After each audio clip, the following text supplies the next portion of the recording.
Olá a todos e todas.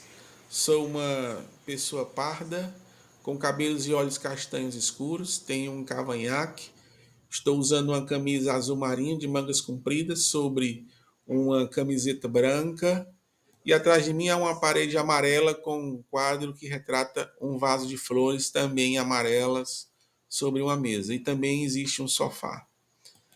Meu nome é José Wendel Cavalcante Ferreira, sou discente do mestrado profissional em avaliação de políticas públicas da Universidade Federal do Ceará. E o título desse artigo é Transtorno do Espectro Autista e Políticas Públicas Inclusivas no Brasil. Introdução. O transtorno do espectro autista é uma condição que tem ganhado crescente atenção nos últimos anos, tanto no Brasil quanto no mundo, devido ao aumento significativo do número de diagnósticos. No Brasil, estima-se que cerca de 2 milhões de pessoas sejam diagnosticadas com TEA, o que demanda políticas públicas eficazes para garantir a inclusão social e o acesso a serviços essenciais deste público. Esse estudo analisa as políticas públicas brasileiras voltadas para o TEA, avaliando sua eficácia no atendimento às necessidades dessa população e identificando os desafios práticos enfrentados na implementação dessas políticas públicas em um contexto em que a inclusão social e a garantia de direitos são fundamentais para o cumprimento dos Objetivos de Desenvolvimento Sustentável, o ODS. Objetivo: o objetivo geral dessa pesquisa é analisar as políticas públicas inclusivas voltadas para pessoas com transtorno do espectro autista no Brasil, avaliando a sua eficácia em atender à crescente demanda por serviços de saúde, educação e assistência social. Além disso, busca-se identificar as contribuições de organizações não governamentais e empresas privadas na promoção da inclusão das pessoas com TEA, bem como propor estratégias para melhorar a implementação dessas políticas públicas. A pesquisa visa responder à seguinte questão: em que medida as políticas públicas brasileiras auxiliam a atender ao aumento no número de diagnósticos de TEA e promovem a inclusão social dessas pessoas?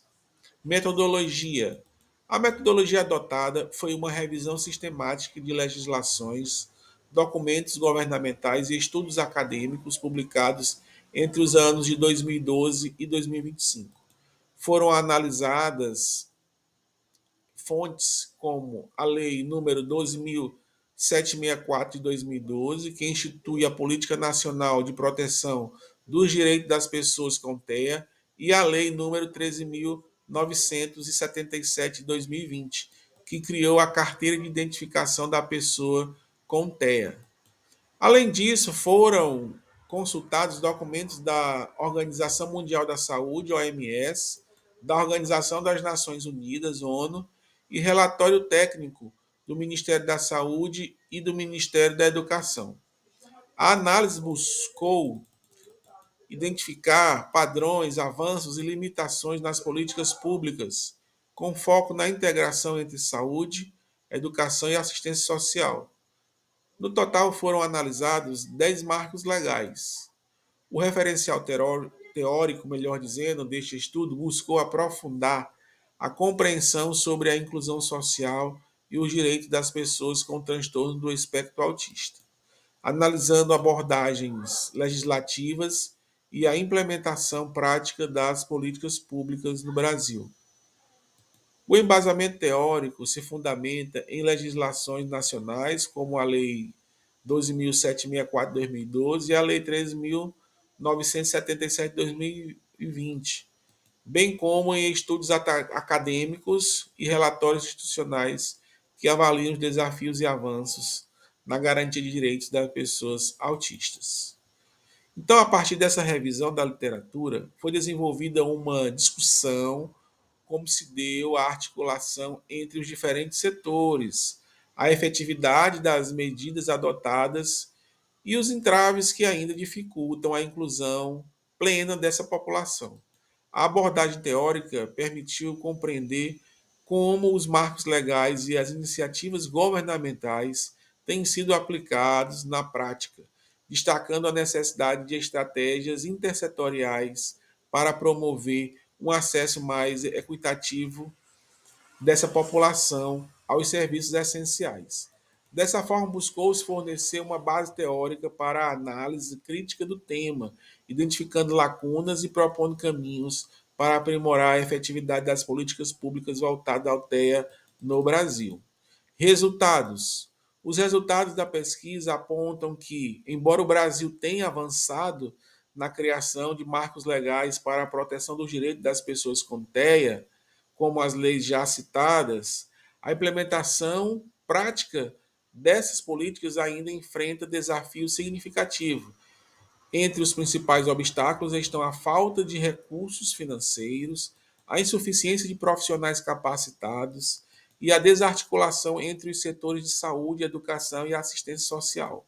A pesquisa também identificou que, apesar do aumento do número de matrículas de estudantes com TEA em escolas regulares, a falta de infraestrutura adequada e de formação docente limita a eficácia do processo de inclusão. No campo da saúde, a oferta de atendimento especializado pelo Sistema Único de Saúde, o SUS, é insuficiente para atender à demanda crescente, resultando em longas filas de espera e dificultando no acesso ao diagnóstico precoce e ao tratamento contínuo. Conclusões. A análise das políticas públicas brasileiras voltadas para o TEA revela que, embora tenham sido alcançados avanços legislativos importantes, como o reconhecimento do TEA como deficiência e a criação de instrumentos como a carteira de identidade da pessoa portadora de TEA, a efetivação dessas políticas ainda enfrenta barreiras práticas.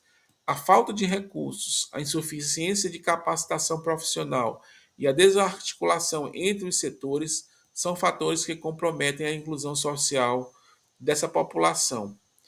Para superar esses desafios, é fundamental a integração entre governo, sociedade civil, setor privado, além de investimentos em capacitação profissional, infraestrutura adequada e mecanismos de monitoramento das políticas públicas. A pesquisa contribui para o debate acadêmico e prático, destacando a necessidade de estratégias mais alinhadas às necessidades das pessoas com TEA e suas famílias, visando a constituição de uma sociedade mais inclusiva e equitativa.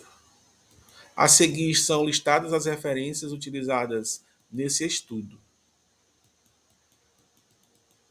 Bem, quero agradecer, em nome dos demais autores, o acompanhamento desse conteúdo e a nossa expectativa é que esse estudo possa contribuir na garantia de direitos para as pessoas com TEA e dar subsídios para estudos nesse campo temático. Obrigado.